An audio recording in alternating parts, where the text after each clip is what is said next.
Hello friends, आज हम लोग कंपनी लॉ में बात करने वाले हैं प्रमोटर्स के बारे में। प्रमोटर्स हिंदी में इसको प्रवर्तक कहते हैं। और एक चीज मैं पहले ही बता दूं कि प्रमोटर्स जो होते हैं और डायरेक्टर्स जो होते हैं वो अलग अलग होते हैं, एक नहीं होते हैं। तो आज हम प्रमोटर्स के इस वीडियो में देखने वाले हैं मीनिंग, डेफिनेशन क्या है प्रमोटर्स की, राइट्स ऑफ प्रमोटर क्या है, वर्क्स ऑफ प्रमोटर क्या है, वर्क्स या फंक्शन कह दीजिए, लाइबिलिटी, और लास्ट में हम देखेंगे कि लीगल पोजीशन क्या है प्रमोटर्स की, एक कंपनी में लीगल पोजीशन क्या रहती है। तो चलिए शुरू करते हैं। मीनिंग की बात करते हैं तो the person who create and makes a logical plan to modify and statutory existence of the company, these person is called the promoter.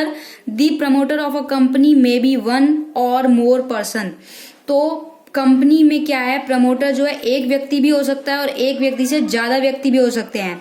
दूसरी बात ये, जब हमने फॉर्मेशन ऑफ कंपनी वाली बनाई थी टॉपिक पे, तो उस टॉपिक पे उस वीडियो में आपने ये देखा होगा कि कोई एक व्यक्ति होता है जो कि पहले आइडिया आता है उसको कि ये बिजनेस होना चाहिए, फिर उससे रिलेटेड जो भी वो काम करता है। फॉर्मेशन ऑफ कंपनी में हमने देखा कि प्रमोटर होता है, तो हम उसी प्रमोटर की बात कर रहे हैं। उसके बाद बात करते हैं इस प्रमोटर को क्या है कि प्रमोटर क्या कि लॉजिकल प्लान बनाता है, उसको मॉडिफाई करता है कि भाई क्या क्या प्लान होगा और उससे कंपनी से रिलेटेड सारी चीजें देखता है, तो वो काम प्रमोटर का होता है। उसके बाद बात करेंगे डेफिनेशन की।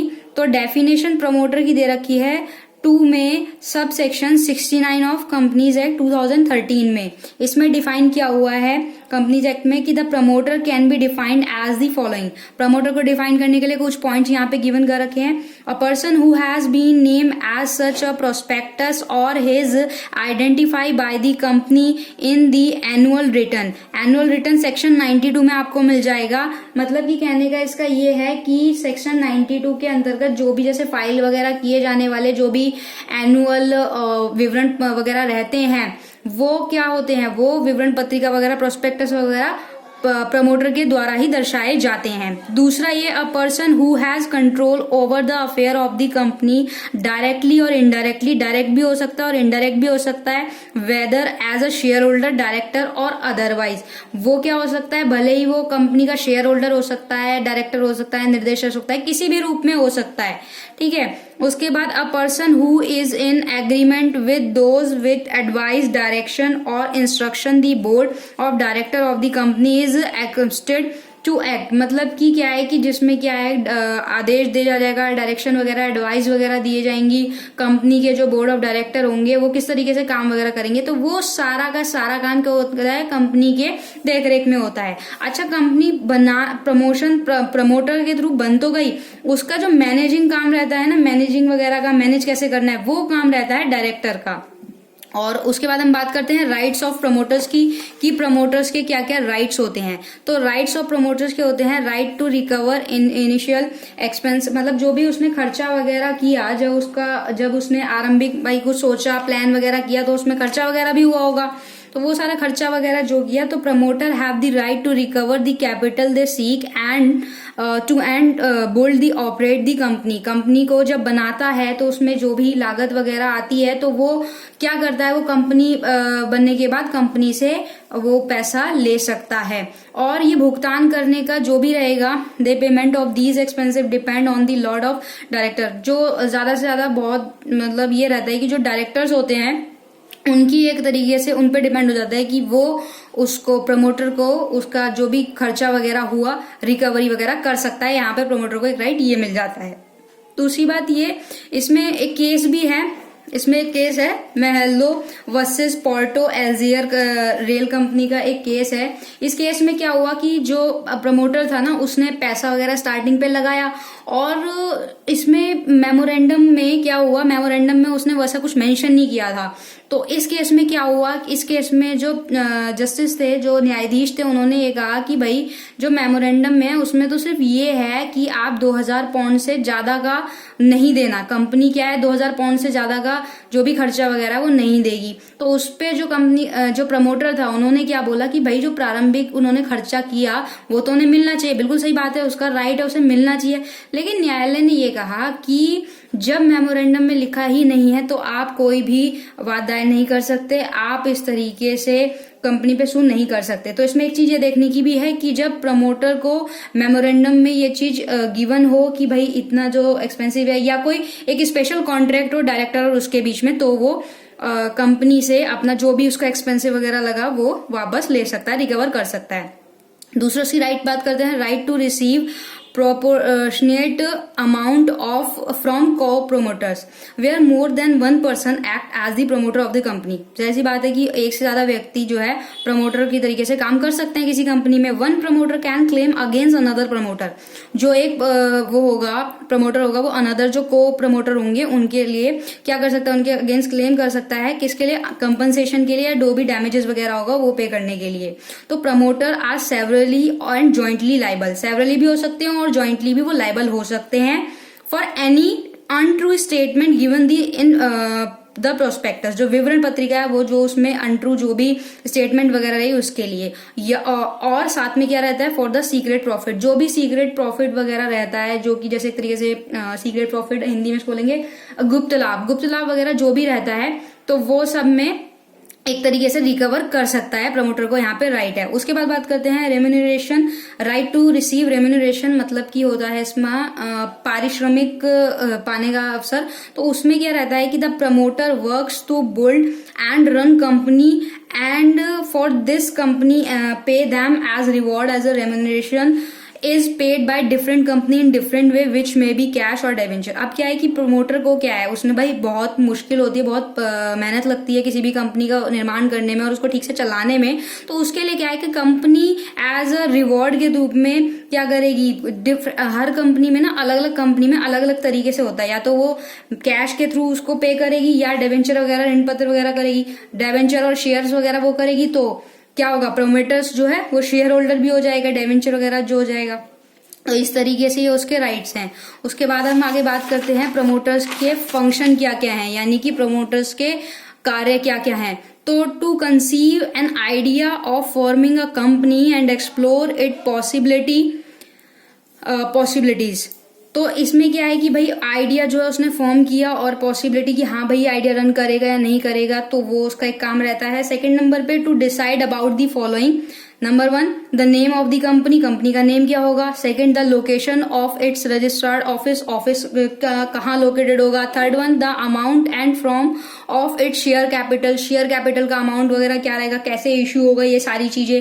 बैंकर वगैरह क्या रहेंगे, ऑडिटर वगैरह, यानी कि जो भी है ऑडिटर वगैरह, लीगल एडवाइजर वगैरह क्या क्या रहेंगे, उन सब का काम कौन करेगा, वो सारा काम किसका है, प्रमोटर का है वो सारा काम। कि कंपनी का रजिस्ट्रार वगैरह जो करवाना है वो क्या रहेगा, और आंकेशिक वगैरह, कानूनी सलाह, जो भी चीजें रहेंगी वो सारा ये से देखना होता है।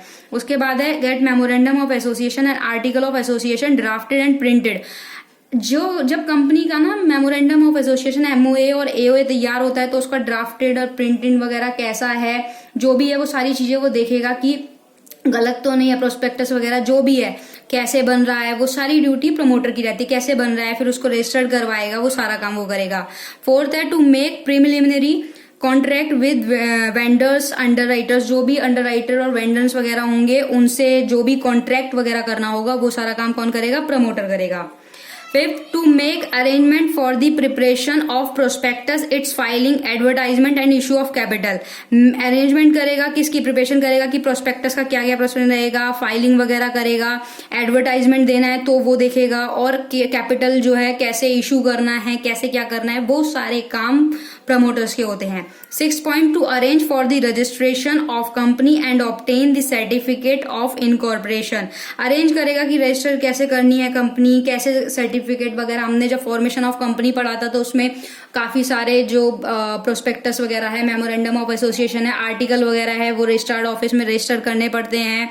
और जब किसी कंपनी का मतलब एडवर्टाइजमेंट वगैरह निकलता है, इश्यूज ऑफ कैपिटल वगैरह, ये सारा का सारा काम प्रमोटर का होता है। तो ये इसके फंक्शन है। और भी बहुत सारे काम होते हैं कि भाई कैसे अंडर राइटिंग वगैरह को देखना है, कैसे कंपनी में लीगल एडवाइजर को देखना है, ऑडिटर वगैरह को देखना है, एजेंट वगैरह के साथ क्या क्या है, वो सारे काम, वो सारे फंक्शन प्रमोटर के होते हैं। उसके बाद बात करेंगे लाइबिलिटी की, कि प्रमोटर्स की क्या क्या लाइबिलिटीज होती हैं, क्या क्या दायित्व होते हैं। तो liability to account in profit, liability to account in profit रहता है उसका कि जैसे कि स्टार्टिंग पे ये रहेगा कि कोई भी अगर प्रॉफिट वगैरह होगा ठीक है ना। तो the promoter is liable to account to the company for all secret profit, जो भी सीक्रेट प्रॉफिट होंगे made by him without full disclosure to the company, वो कंपनी को सारे बताएगा। द कंपनी में adopt any on of the following two courses if promoter failed to disclosure the profit। पहला क्या होगा भाई, कंपनी को उसको बताना पड़ेगा, और अगर वो बताने में फेल रहता है तो क्या होगा, दो चीजें रहेंगी कि कंपनी क्या करेगी, कंपनी प्रमोटर पे सू कर सकती है, और जो प्रॉफिट है, जो अमाउंट का प्रॉफिट हुआ वो सब कुछ सेम ऐसे जो भी अमाउंट उसको प्रॉफिट हुआ उसका इंटरेस्ट ले सकती है। The company can resign the contract and can recover the money, सारा जो पैसा होगा, जो भी प्रॉफिट होगा उसको डिस्क्लोज करने की यहाँ पे लाइबिलिटी बनती है। अगर वो नहीं करता तो यहाँ पर कंपनी जो है सू कर सकती है। उसके बाद liability for misstatement in the prospectus. तो प्रोस्पेक्टस में हमने जब प्रोस्पेक्टस वाला टॉपिक पढ़ा था तो उसमें हमने ये चीज देखी थी कि प्रोस्पेक्टस में अगर कोई भी मिस स्टेटमेंट रहती है, सेक्शन 262 के सब क्लोज 1 में hold the promoter liability to pay compensation to every person who subscribes for any share और debenture on the faith of prospectus for any loss or damages sustained by the reason of untrue statement including, कोई भी ऐसी untrue inclusion जो भी इस तरीके से रहती है कि कोई भी प्रोस्पेक्टस में आपने मिस स्टेटमेंट दे दी, कोई भी ऐसी गलत स्टेटमेंट दे दी, तो उसके लिए वहां पे लाइबिलिटी रहेगी प्रमोटर्स की। क्योंकि यहाँ पे क्या है, प्रोस्पेक्टस का काम किसको देखना है, प्रमोटर को देखना है। तो सेक्शन 62(1) में जब अब प्रमोटर को देखना है तो जो भी कंपनसेशन, जो भी चीज रहेगी वो सब्सक्राइबर को, जो भी लॉस रहेगा, जो भी डैमेजेस वगैरह होंगे वो पर्सनली तौर पे लाइबल होगा प्रमोटर्स, यहाँ पे उसकी लाइबिलिटी रहेगी एज अ प्रोस्पेक्टस के रूप में। उसके बाद हम बात करते हैं प्रोस्पेक्टस के साथ साथ section 62 also provide certain ground on which a promoter can avoid his liability. अगर इसमें एक कुछ ग्राउंड्स ऐसे भी होते हैं कि प्रमोटर जो है अपने उसको कैसे अवॉइड कर सकता है, लाइबिलिटी को कैसे अवॉइड कर सकता है, ये सारी चीजें देखने को मिलेंगी।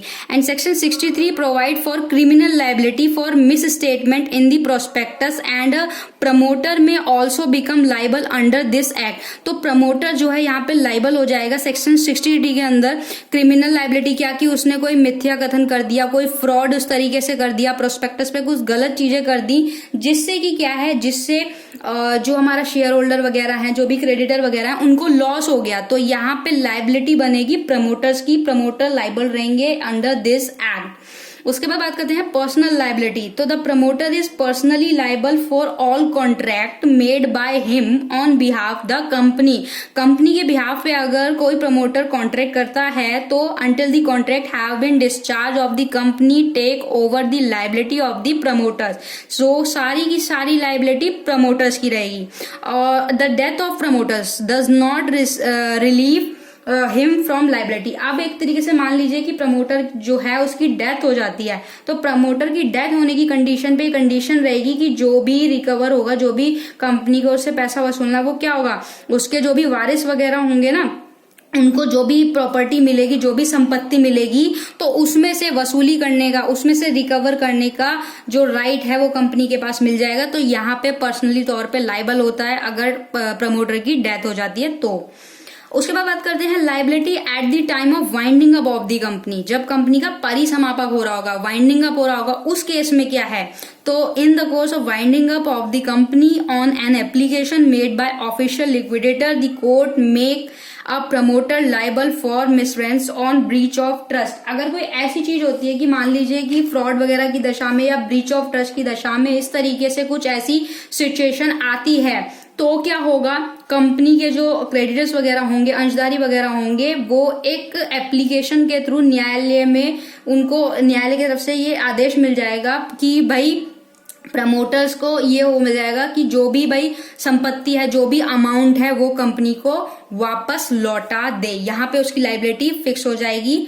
और ब्रीच ऑफ ट्रस्ट वगैरह ऐसा कुछ इश्यू रहता है तो यहाँ पे वो सारा का सारा रिकवर कंपनी उससे कर सकती है, उसको देना ही होगा। उसके बाद हम बात करते हैं लीगल पोजीशन ऑफ प्रमोटर्स की। लास्ट पॉइंट है लीगल पोजीशन ऑफ प्रमोटर्स की। प्रमोटर्स की लीगल पोजीशन क्या होती है, तो the promoter is neither a trustee nor an agent of the company because there is no company yet is existence.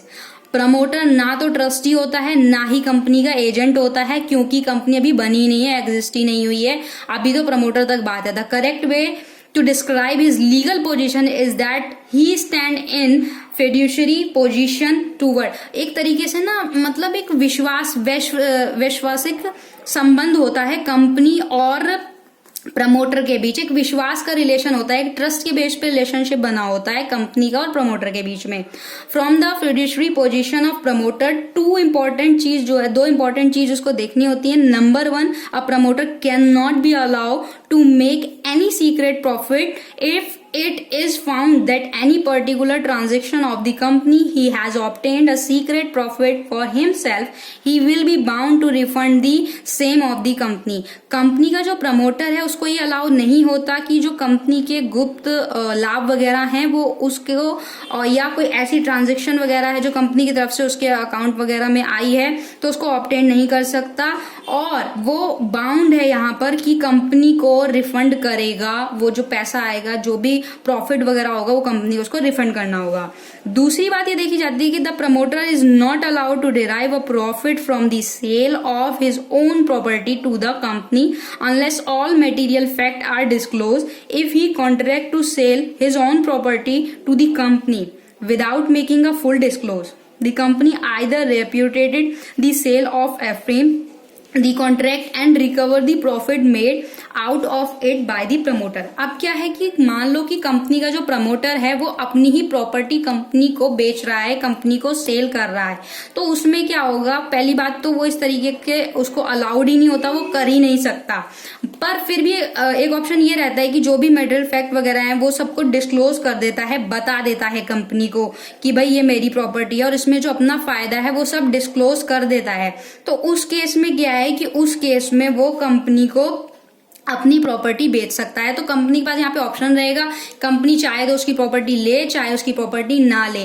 अगर वो पूरी तरीके से अपना प्रॉफिट नहीं बताता कि उसको ये प्रॉफिट है, ये फायदा है, तो कंपनी उसको वहां पे उसको प्रॉपर्टी नहीं लेगी, या अगर लेगी भी तो उस प्रॉपर्टी को, मतलब खुद ही की प्रॉपर्टी उसने कंपनी को बेची तो उससे जो भी प्रॉफिट होगा ना वो कंपनी को उसको देना होगा, कंपनी को वो देगा। तो आज हमने ये देखा प्रमोटर्स के बारे में ऑल ओवर हमने सभी कवर कर लिया कि मीनिंग क्या है, डेफिनेशन क्या है, राइट्स क्या क्या है, फंक्शन कह लीजिए, वर्क कह लीजिए या फंक्शन कह लीजिए, एक ही बात होती है, और लायबिलिटी क्या है, यानी कि हिंदी में इसको दायित्व कहते हैं, लीगल पोजीशन क्या है उसकी, एक लीगल वैधानिकता वगैरह क्या है, तो उसकी लीगल वैधानिकता ये दिखती है हमें कि हाँ भाई वो जो है एक ट्रस्टी भी नहीं है, और एक तरीके से मतलब इम्पोर्टेंट पार्ट तो है बट इसको यहाँ पे डिस्क्लोज नहीं किया गया।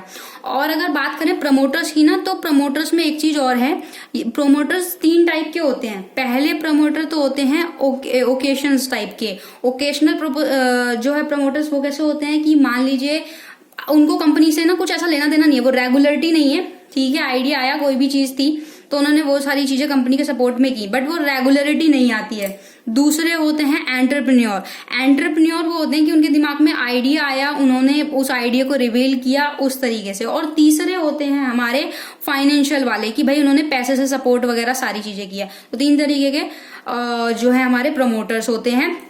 तो आई होप प्रमोटर्स के बारे में आपको ये सारी चीजें अच्छे से क्लियर हो गई होंगी। वीडियो को देखने के लिए थैंक यू सो मच, और वीडियो अच्छी लगे तो लाइक कीजिएगा और ज्यादा से ज्यादा सब्सक्राइब करके शेयर कीजिएगा। Thank you.